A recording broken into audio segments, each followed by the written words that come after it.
कारण कार्य नहीं होता है, लेकिन यह केवल लोक में है।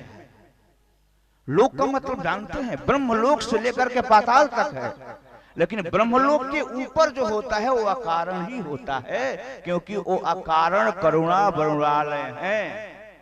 भगवान जब कृपा करते हैं तो कृपा के पीछे कोई कारण नहीं होता है, केवल सनातन धर्म की रक्षा का ही एकमात्र उद्देश्य होता है। बताइए, रजस्वला स्त्री के बारे में कहा गया है, प्रथमे रज की प्रोक्ता द्वितीये ब्रह्मघातिनी।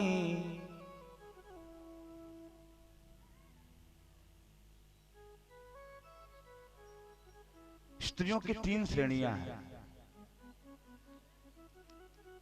ब्रह्म हत्यारे के समान पाप एक दिन में,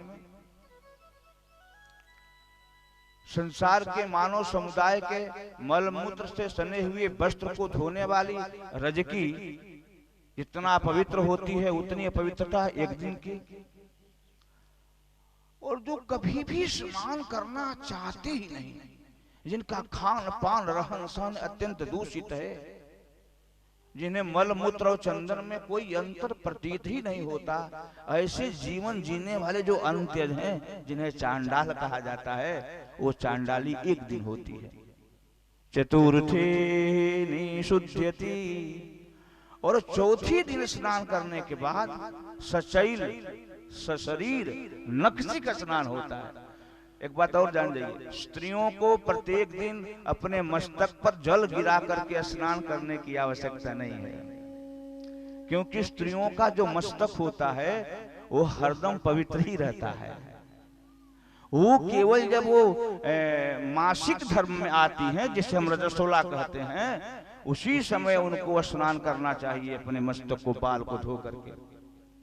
फिर उनकी जब इच्छा हो, किसी भी तरह के विकृति हो, फिर उनके ऊपर निर्भर करता है। तो द्रौपदी जी तो उस अवस्था में थी। एक बात और जान जाओ, आप लोग 3 दिन जो माहवारी धर्म में रहती हैं एमसी पीरियड में, तो उसमें आप लोग ये सोचती हैं कि चलो भोजन नहीं क्यों बनावे के, चवलवा तो सुनिए न देवे के बाद, सब्जी सुधार दे, धोआ जाए तो दोष खत्म हो जाए। नहीं, शास्त्र तो कहता है कि उस अवस्था में यदि आप भोजन को अपनी आंख से देख लें तो भी वह इतना दूषित और अपवित्र हो जाता है कि भोजन करने वाले की बुद्धि बिगड़ जाती है। 3 दिन का जो समय होता है स्पर्शा स्पर्श दोष से बचने वाला होता है। जिस घर में एक ही स्त्री हो तो उस घर के पुरुष को चाहिए कि 3 दिन लिट्टी चोखा पर काम चला ले और किसी पड़ोसी के घर में भोजन कर ले, क्योंकि यह दोष जो है इसका परिमार्जन बड़ा मुश्किल से हो पाता है। भैया,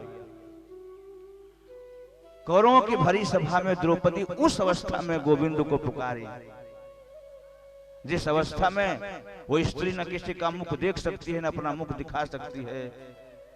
अब बताइए, भगवान वहां आकर के उस द्रौपदी की साड़ी को बढ़ा रहे हैं, ये उनकी अकारण करुणा वरुणालयता नहीं है तो क्या है? संसार की सारी कार्य कारण के द्वारा होते हैं, हमारी जब प्रभु आते हैं तो अकारण करुणा वरुणालय है। अब विचार कर सकते, तो तीनों लोगों का स्वामी नहीं, अखिल ब्रह्मांड का स्वामी है, जिसके रोम रोम में ब्रह्मांड व्याप्त है। वो महाभारत युद्ध में संचालित होता है अर्जुन के पैर की अंगूठी से। रथी और सारथी का संबंध बताया देता हूं। रथी 1.5 फीट की ऊंचाई पर बैठता है, सारथी नीचे बैठता है। भयंकर घोर युद्ध होता है। उसमें रथी को, महारथी को, अतिरथी को फुर्सत नहीं है कि वो मुंह से बोले, हाथ से इशारा करे अपने सारथी को कि रथ इधर ले चलो। वो तो अपने शत्रुओं के प्रतिकार में लगा रहता है, उसकी दृष्टि अपने शत्रुओं के बाणों पर लगी रहती है। उस स्थिति में वो अपने पैर की अंगूठे से सारथी के कान के पास इशारा करता है कि रथ इधर ले चलो, रथ उधर ले चलो।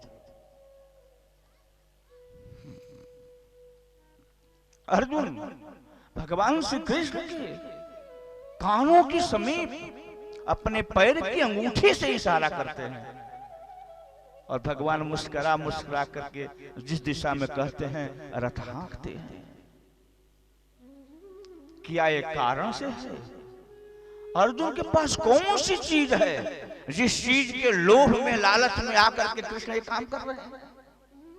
वो अकारण करुणा बरवाले हैं, बिना कारण केवल धर्म के लिए वो काम करते हैं। हम